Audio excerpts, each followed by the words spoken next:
Alors voilà, là on est au bord d'une route assez fréquentée et bizarrement, j'ai souvent vu ce bouquet de fleurs, bosquet, comme il y en a un plus loin là-bas. Puis je me suis jamais arrêté parce que c'est tellement dangereux ici, en plein virage. Et je me suis arrêté dernièrement et qu'est-ce que je vois?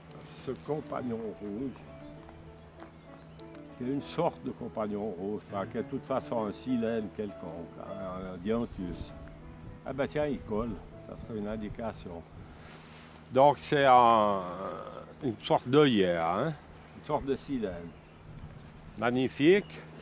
Ici, on a un bouquet de marguerites embringué dans un bouquet de tragopogon, comment on dit? Salsifis. De salsifis, voilà. Donc les cueilleurs, voilà ce qu'ils ramassent. Ils cueillent 200 grammes par personne, 250 grammes de ça, les imbéciles. Puis après, voilà ce qui reste, rien du tout. Et donc voilà, les voitures qui passent. Voilà un petit... non, ça c'est du monde rubiacé, c'est une sorte de gaillet. Ah ouais, un gaillet, tu vois, ah, de nouveau à je 4 voyais pétales. pas. Voilà, l'antilis vulnéraire, qui est une sorte de trèfle, de rubiacé. Il y a des œillets de nouveau. Alors les œillets, alors j'en ai vu plus haut, ah ben voilà, ben on n'a pas besoin d'aller plus haut. Il y a de nouveau le Dianthus cartusianorum, l'œillet des poètes. Des poètes? Non, l'œillet des chartreux. Ouais, l'œillet des poètes, il fait des... Ouais, t'as raison de me reprendre. L'œillet des poètes, il fait des espèces de filaments comme ça. Ouais. Il est ailleurs. Là, il y a une clandestine, tu vois, c'est marrant, je sais pas ce qu'elle fout ici. Clandestine. Cette espèce de machin, tu vois. Ah ouais, tout petit, brun. Brun. Donc, en général, celles-là, elles ne sont pas tant au soleil parce qu'elles sont justement là quand il n'y a pas de chlorophylle, tu vois. C'est des plantes qui n'ont pas besoin de chlorophylle. Voilà la clandestine. Regarde ça comme c'est beau. C'est donc une sorte d'orchidée. Mais c'est son nom, la clandestine, ou je crois que c'est... Je crois, je ne me rappelle plus. Orobanche, je crois qu'elle s'appelle.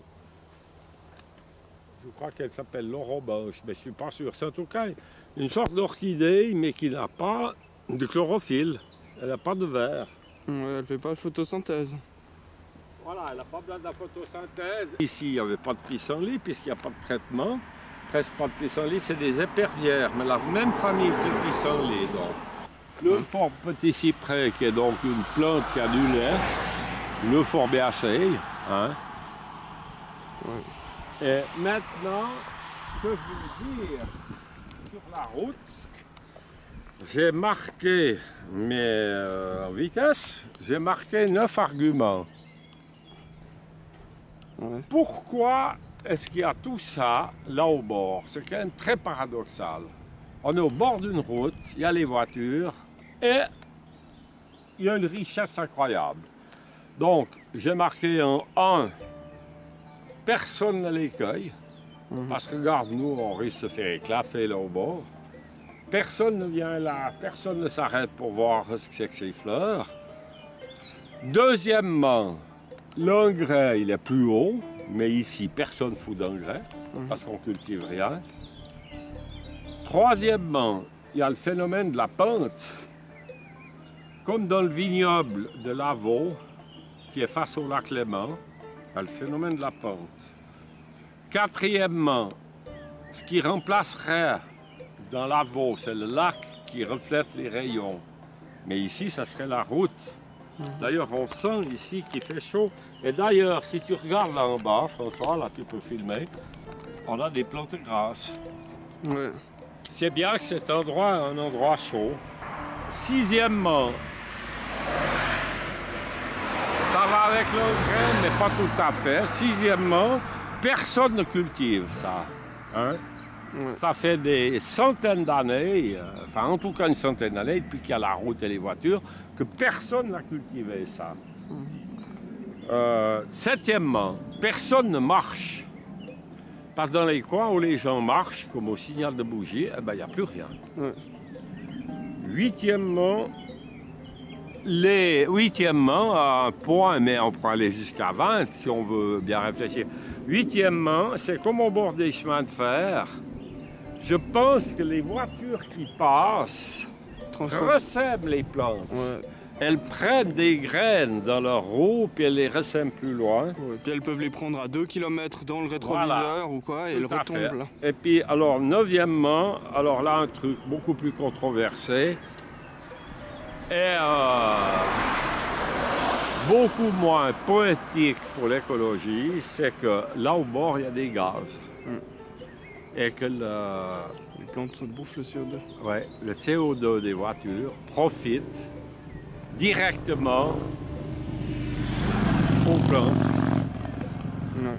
Et qu'il est dangereux, sauf erreur, quand il monte dans l'atmosphère et qu'il redescend, quoi. Ouais, après le questionnement c'est est-ce qu'elle profite réellement du CO2 quand c'est juste à côté ou est-ce que c'est globalement?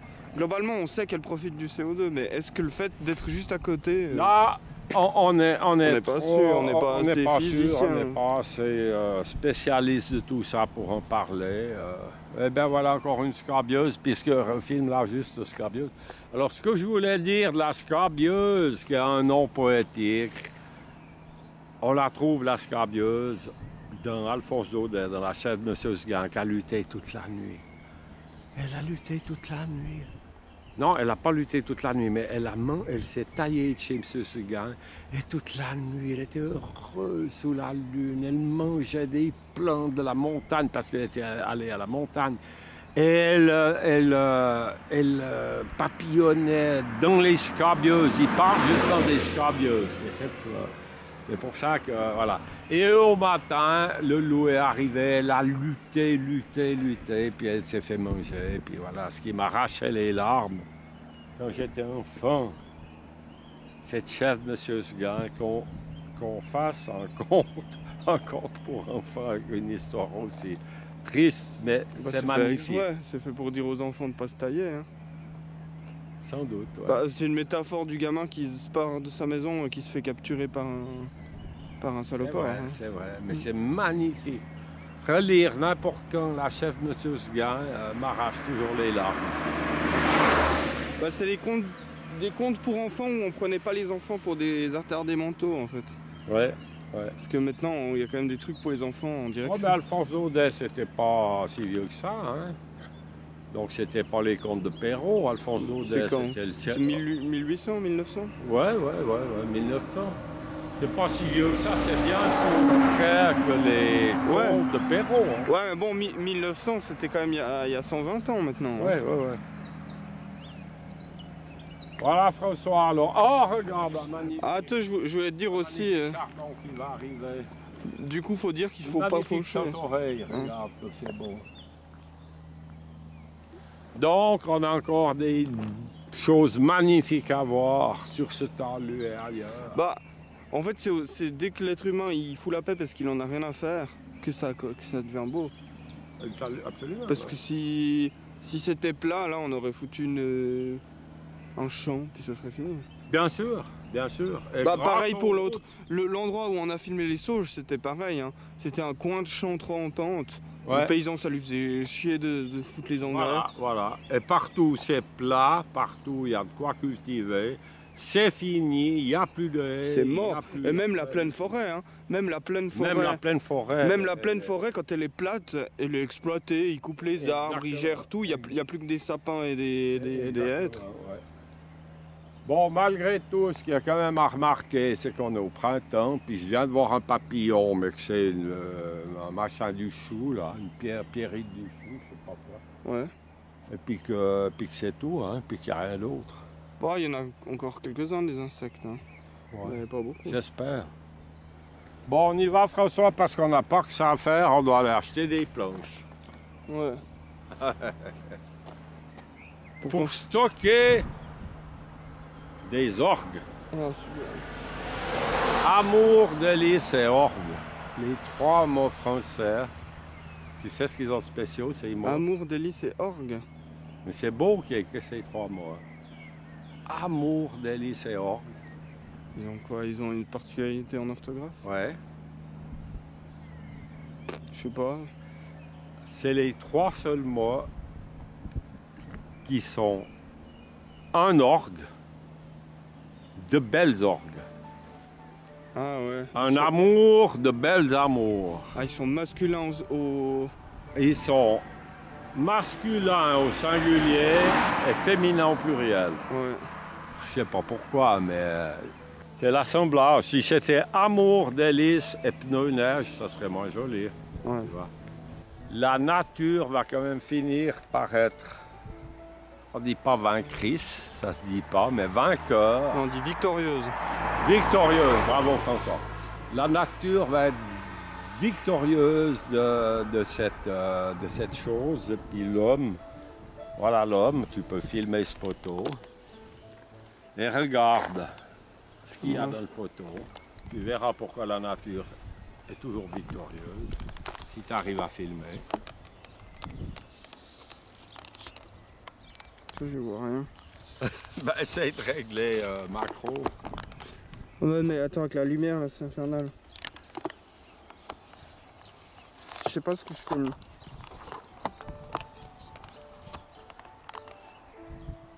Alors François, là au fond, il y a un liseron, convolvulariacée, une convolvulariacée, un liseron, rends-toi compte, un liseron qui entre dans cette merde de plastique. Qui pousse par-dessous. Qui pousse par-dessous, tu vois, quand même.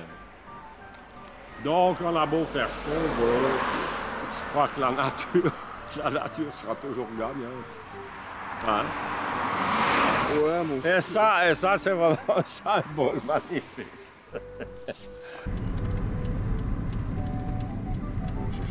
Nous sommes allés acheter nos planches, elles sont là-dessus. On remonte par la même route. Voilà ce qu'il reste de toutes nos fleurs. Le gars, il a scié le bord du talus. Papa, il y en a une qui a survécu au bord du talus. Ouais, parce qu'elle est plus haute. Non, il y en a une qui a survécu, c'est celle qui était dans le poteau. Ah, celle qui était dans le poteau, exactement. Celle qui est dans le poteau. Et ben voilà, et ben voilà.